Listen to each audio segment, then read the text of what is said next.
ఏంటి ఇప్పటికీ నువ్వు మర్చిపోలేని సందర్భం ఏముంది? హార్ట్ బ్రేక్ అయ్యే మూమెంట్ చిన్నప్పటి నుంచి ఇప్పటి వరకు ఏంటి ఫేస్ చేసింది ఉంది నువ్వు? ఉంటాయి కొన్ని ప్రాబ్లమ్స్, ఎవరింట్లో ఫ్యామిలీ ప్రాబ్లమ్స్ ఉండవు, అలాగే మా ఇంట్లో కూడా ఉంటాయి. సో అంతే ఇంకా అంటే ఏంటి అదే ఫ్యామిలీ ప్రాబ్లమ్స్ అంటే ఏం ఫేస్ చేసావు? ఇప్పుడు నేను ఏదో చెప్పేసి అయ్యో పాపం రా అట్లా నాకు నచ్చదు.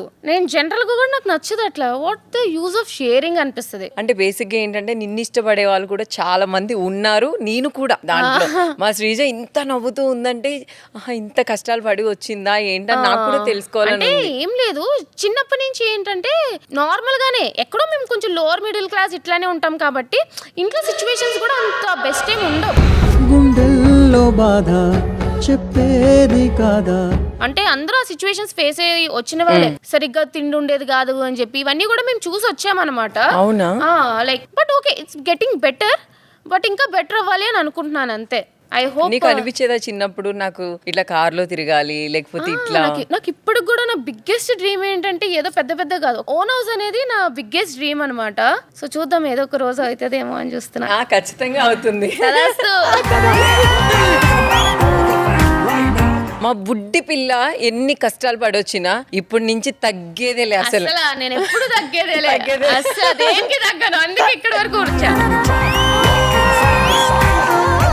నీ పేరు దమ్ము శ్రీజ కదా, ఎప్పుడైనా దమ్ము కొట్టడం కానీ డ్రింక్ కొట్టడం కానీ జరిగిందా? యాక్చువల్లీ నాకు ఆల్కహాల్ తో ఒక ట్రామా ఉందన్నమాట. ఏంటది? అది ట్రామా ఎట్లా అంటే నేను నా చుట్టూ చాలా మందిని చూసా ఈ ఆల్కహాల్ తాగడం వల్ల. నేను చాలా చూసాను అనమాట. So I hate alcohol. నా చుట్టుపక్కల ఫ్రెండ్స్ తాగుతారు, అందరూ తాగుతారు. నేను పార్టీస్కి వెళ్తా, పబ్బులకి వెళ్తా, చిల్ అవుతా, డాన్స్ అవుతా, వైబ్ అవుతా, కానీ ఒక్క చుక్క ఆల్కహాల్ ముట్టుకోను, అసలు సిగరెట్ ముట్టుకోను. అసలు మీకు అనిపిస్తుందా ఎందుకు వీళ్ళు ఇలా ఊగుతున్నారు, మనం కూడా చుక్కేసి ఊగుదామని? ఎప్పుడైనా వాళ్ళు ఊగినా అట్లానే ఉంటా, నేను ఊగపోయినా సరే ఎక్కువ తాగే సూకిందాల్లా ఉంటా నేను. ఏది పిల్ల ఎంత తాగిందని అనుకుంటారు, తీరా చూస్తే ఒక్క చుక్క తాగను. అసలు ఇప్పుడు వరకు అలవాటే లేదు మనకి. అసలు ఆల్కహాల్ తాగే అమ్మాయిల్ని అబ్బాయిల్ని చూస్తే నీకు ఏమనిపిస్తుంది? సరే వాళ్ళ ఇష్టం, అది వాళ్ళు ఎంజాయ్ చేస్తే చేసుకొని అని అనుకుంటారు, కానీ లిమిట్స్ లో ఉండాలనిపిస్తుంది. ఏదైనా సరే హెల్త్ ముఖ్యం, నువ్వు చిల్లవు వైబవు, but at the end of the day health కూడా ముఖ్యం. ఇంట్లో వాళ్ళు చాలా నీకోసం ఎంత కష్టపడి పెంచి నువ్వు తాగి తందనాలు ఆడడానికి నీ హెల్త్ అంతా ఖరాబ్ చేసుకుంటావంటే అది నాకు నచ్చదు.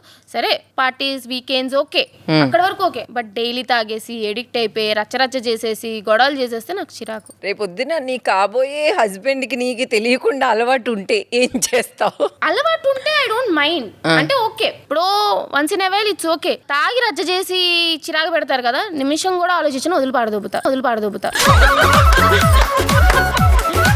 సెకండ్ కూడా ఆలోచించిన ఆడెంత ప్రేమించి ఆడెంత ఇదే నేను సస్తే సావు, నేను మాత్రం రానంట. అంటే వాడిని ఏమన్నా అనడం కానీ అట్లా ఏమన్నా చేస్తావా? డ్రింకింగ్ హ్యాబిట్ ఉన్న వాళ్ళు మారుతా అంటారు కానీ మారు. వాళ్ళు వేరే వాళ్ళు వచ్చి మారుతున్నారు అని చెప్పినా సరే మహా అయితే 1 month 2 months తర్వాత మళ్ళీ నార్మలే. వాళ్ళంతలో వాళ్ళే ఓకే ఏదో తేడా కొడుతుందిరా మనం మారాలి అని అనుకుంటేనే మారుతాడు తప్ప వాళ్ళు చెప్పడం వల్ల వారు మారారు అంటే అది అంతా సోది. ఒక్కరోజే నేను మారిపోతా, నాకు చాలా ఇష్టం నువ్వంటే, నీకోసం ఇది త్యాగం చేస్తా, అది బొక్క ఏం కాదు, అదంతా సొల్లదంతా. ఏం మారరు తాగుబోతులు, అస్సలు మారరు. ముందే చెప్తున్నాను, తాగుబోతులు అస్సలు మారరు. నీ మనసుని దోచుకోబోయే అబ్బాయికి ఎలాంటి క్వాలిటీస్? ఇప్పుడు వచ్చి ఎవడు దోచుకోలేకపోయాడు. నేను చూసేది ఏంటంటే ఫస్ట్ హైట్ ఉండాలి, జుట్టు ఉండాలి. ఈ మధ్య అందరికి బట్టలలో వచ్చే ఉంటున్నాయి, కొంచెం జుట్టు ఉండాలి. ఓకే మా కెమెరామెన్స్ అందరం నాకు జుట్టు ఉంది కానీ ఓహో హైట్ కోసం కూడా నుంచి ఉంటున్నారు. కొంచెం 6 అడుగుల పైనే ఉండాలన్నమాట. మీరు అయితే కూర్చోండి. ఫస్ట్ కొంచెం వెల్ సెటిల్డ్ అయి ఉండాలి. రేపు పొద్దున్న నేను పిల్లలు పుట్టినాక జాబ్ చేస్తాను, జాబ్ చేయకపోతాను, ఖాళీగా ఉంటాను, బట్ వాడు నన్ను చూసుకునేలా ఉండాలన్నమాట. సెటిల్ అయి ఉండాలి. అంటే వాడు కూడా నీ దగ్గర నుంచి ఎక్స్పెక్ట్ చేస్తాడు కదా, అరే దమ్ము నువ్వు ఇంత దమ్ము చేయకూడదు, రేపు పొద్దున్న పెళ్లి అయ్యాక సైలెంట్ గా ఉండాలంటే ఉంటావా? ఒక్క ఏ ఉండను. ఇప్పుడు నన్ను చేసుకుంటాడంటేనే ఇప్పుడు నా గురించి ఇన్ని రోజులు మా ఫ్యామిలీ వాళ్ళకే తెలుసు, బట్ బిగ్ బాస్ వల్ల మొత్తం ఆంధ్ర తెలంగాణ స్టేట్ అందరికీ తెలుసు నేను ఎలాంటి దాన్ని.